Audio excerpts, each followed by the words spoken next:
Hello বন্ধুরা, প্রীতিস ব্লগে তোমাদের ওয়েলকাম। তো আবারও একটা ডেইলি ব্লগ নিয়ে তোমাদের সামনে হাজির হয়ে গেছি।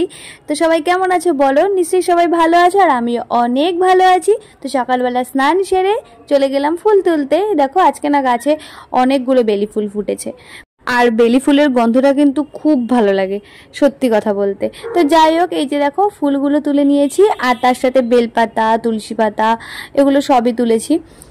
তারপরে চলে গেলাম ঠাকুর ঘরে। ঠাকুর ঘর মুছে ভালো করে ভোলে বাবাকে মন ভরে পুজো দিয়ে নিলাম। আগে ওনাকে ভালো করে স্নান করিয়ে দিয়ে তারপর ওনার মাথায় গঙ্গা জল ঢেলে দিয়েছি। আর আমার ভোলে বাবাকে দেখতে কেমন লাগছে অবশ্যই কিন্তু বলবে, ঠিক আছে? তো যাই হোক, তারপরে যে গোপু সোনাদের দুধ বিস্কুট খেতে দিয়ে দিলাম।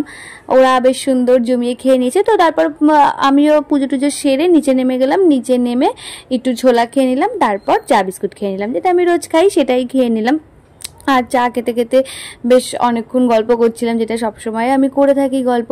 আর চাটা না গরম ছিল, আর আমি ফট করে ভিডিও করতে করতে মুখে দিয়ে দিয়েছি, আর এত জোরে ছ্যাঁকা লেগেছে, জিভটাই পুড়ে গেছে। তো যাই হোক, আমার অবস্থা খুবই খারাপ হয়ে গেছিলো। তো চাটা খাওয়ার পর আমি কিন্তু আমার কাজে লেগে পড়েছি। তো যেহেতু সকালবেলা সবাই কাজে বেরিয়ে যাবে, তো তাড়াতাড়ি রান্নার বান্না মা করে ফেলছে, তো আমি একটু হাতে হাতে কাজগুলো গুছিয়ে দিই।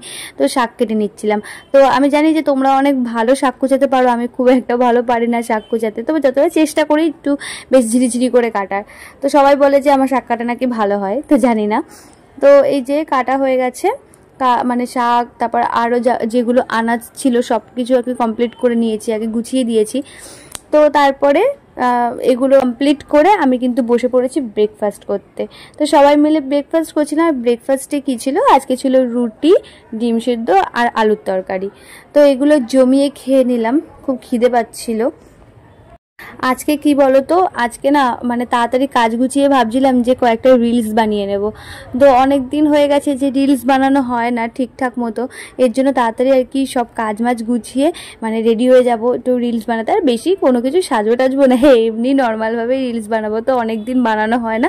তারপর একটু দুপুরবেলার দিকে ভাবলাম রিলসটা বানিয়েই নিই। তো এই দেখো আমি এরকমভাবেই সেজে গুজেই রিলস বানাচ্ছি, মানে নাইটি পরেই রিলস বানানো শুরু করে দিয়েছি। তারপর দুপুরবেলা আর কি লাঞ্চে বসে পড়লাম। লাঞ্চে ছিল ডাল, পাঁপড় ভাজা, এঁচোড় আর ছিল মাছ। তো এগুলো দিয়ে আর কি লাঞ্চ কমপ্লিট করে নিলাম।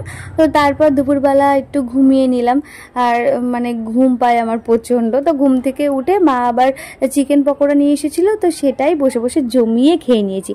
আর হ্যাঁ, আর আজকের ভিডিওটা এখানেই থাক। যারা ফেসবুক থেকে ভিডিওটা দেখছে তারা অবশ্যই লাইক কমেন্ট করে দিও, আর যারা ইউটিউব থেকে দেখছে তারা অবশ্যই লাইক কমেন্ট আর সাবস্ক্রাইব করতে একদম